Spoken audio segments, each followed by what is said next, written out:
Hello friends, स्वागत है आप सभी का हमारे YouTube channel target point with Meenakshi में। दोस्तों, यूपी पुलिस कांस्टेबल 2024 में जो 23 अगस्त फर्स्ट शिफ्ट का पेपर है उसमें हम हिंदी पेपर को सॉल्व करेंगे। मेरे प्रश्न पत्र में प्रश्न संख्या 37 से लेकर 74 तक के प्रश्न जो है हिंदी से संबंधित है। चलिए वीडियो शुरू करते हैं। देखते हैं पहला प्रश्न संख्या 38 से 42 तक के प्रश्न गद्यांश पे आधारित है। तो हम गद्यांश नहीं पढ़ेंगे, नहीं तो इसमें बहुत समय लगेगा। चलिए सीधे प्रश्न देखते हैं। तो पहला प्रश्न है, आधुनिक मानव विकास को सर्वांगीण नहीं कहा जा सकता क्योंकि। इसका सही आंसर हो जाएगा डी, साहित्य, धर्म, कला आदि मानव चेतना से निर्वासित है।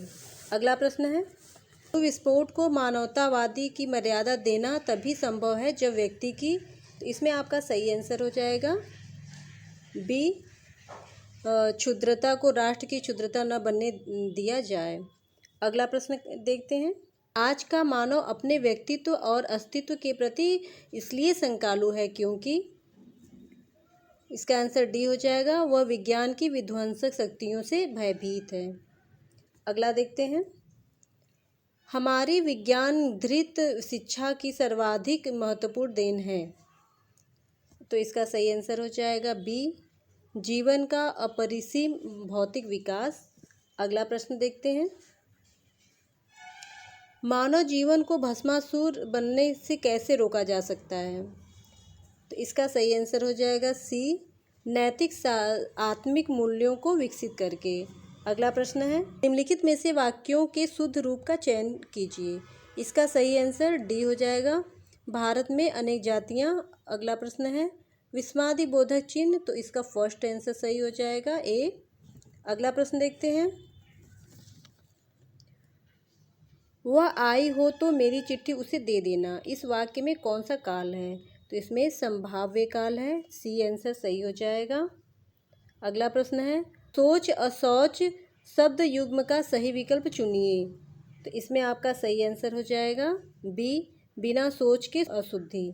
अगला प्रश्न है, आग लगने पर कुआं खोदना लोकोक्ति का अर्थ होगा। इसका आंसर सी सही होगा, संकट के समय बचाव के लिए सोचना। अगला प्रश्न है, जिसे सरलता से पढ़ा जा सके के लिए एक शब्द है। इसका सही आंसर बी होगा, सुपाठ्य। अगला प्रश्न है, निम्नलिखित में से वयोवृद्ध शब्द का सही संधि विच्छेद कौन सा है। इसका सही आंसर सी होगा, वयोवृद्ध। अगला है, 2019 का साहित्य अकादमी पुरस्कार किस रचनाकार को दिया गया। तो इसमें आपका सही आंसर डी हो जाएगा, नंद किशोर आचार्य। अगला प्रश्न है, देश प्रेम में कौन सा समास है। तो इसमें तत्पुरुष समास है। अगला प्रश्न है, जुबान पर लगाम न होना का अर्थ है। इसका सही आंसर हो जाएगा सी, आवश्यक रूप से स्पष्टवादी होना। अगला प्रश्न है, निम्नलिखित में से कौन सा अमृत शब्द का पर्यायवाची शब्द नहीं है। तो इसमें क्षीर नहीं है क्योंकि इसका अर्थ खीर होता है। कौन सा वर्ण दंत नहीं है। इसमें नहीं है पूछा है, तो इसमें ट दंत नहीं है। निम्नलिखित में से कौन से शब्द में उपसर्ग नहीं है। तो इसमें आपका सही आंसर ए हो जाएगा, ओढ़ना। अगला प्रश्न, समास का शाब्दिक अर्थ है। तो इसका बी हो जाएगा सही, संक्षिप्त होता है। अगला प्रश्न है, किस वाक्य में अच्छा शब्द का प्रयोग विशेषण के रूप में हुआ है। तो इसमें अच्छा का प्रयोग विशेषण के रूप में सी में हुआ है, यह स्थान बहुत अच्छा है। अगला प्रश्न है, प्रेम सागर के रचनाकार हैं। तो इसके रचनाकार लल्लू लाल हैं। अनावर्त शब्द का समभिन्नार्थक क्या है। इसका सही आंसर बी हो जाएगा, न दोहराया हुआ। अगला प्रश्न है, निम्नलिखित में से कौन सा शब्द पुल्लिंग है। रीति, क्षमा, घटना या क्षेत्र।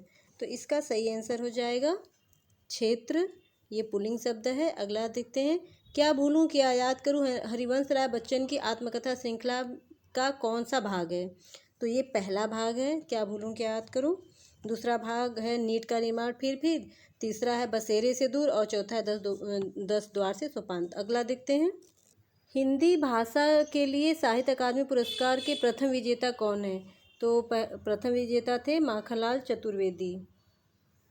प्रथम विजेता माखनलाल चतुर्वेदी जी थे। अगला प्रश्न देखते हैं, सदा एक वचन में प्रयुक्त होने वाले शब्दों को चुनिए। तो इसमें सही आंसर डी, तो इसका सही आंसर डी हो जाएगा, वर्षा और जनता। अगला प्रश्न है, राजा शब्द के लिए पर्यायवाची शब्द चुनिए। तो इसका सही आंसर हो जाएगा नरेंद्र। अगला प्रश्न है, निम्नलिखित में से मूक का अनेकार्थक शब्द कौन सा नहीं है। इसमें मूक का अनेकार्थक शब्द विवश नहीं है। अगला है, निज वाचक सर्वनाम का प्रयोग किस वाक्य में हुआ है। तो इसका सही आंसर हो जाएगा ए, आप भला तो जग भला। अगला प्रश्न है, किसी एक में ही आस्था रखने वाला वाक्यांश के लिए एक शब्द बताइए। तो इसका सही आंसर हो जाएगा डी, अनन्य। अगला प्रश्न है, शुद्ध वाक्य का चयन कीजिए। इसका सही आंसर हो जाएगा डी, मध्यकालीन युग में कलाओं की बहुत उन्नति हुई। अगला प्रश्न है, और अजगरही लखी एक और मिगराए, विकल बटोही बीच ही पर्यो मूर्छा खाए। इन पंक्तियों में प्रयुक्त रस है, तो इसमें भयानक रस है। अगला प्रश्न है, निम्नलिखित में से कौन सा शब्दालंकार नहीं है। तो इसमें शब्दालंकार कौन सा नहीं है।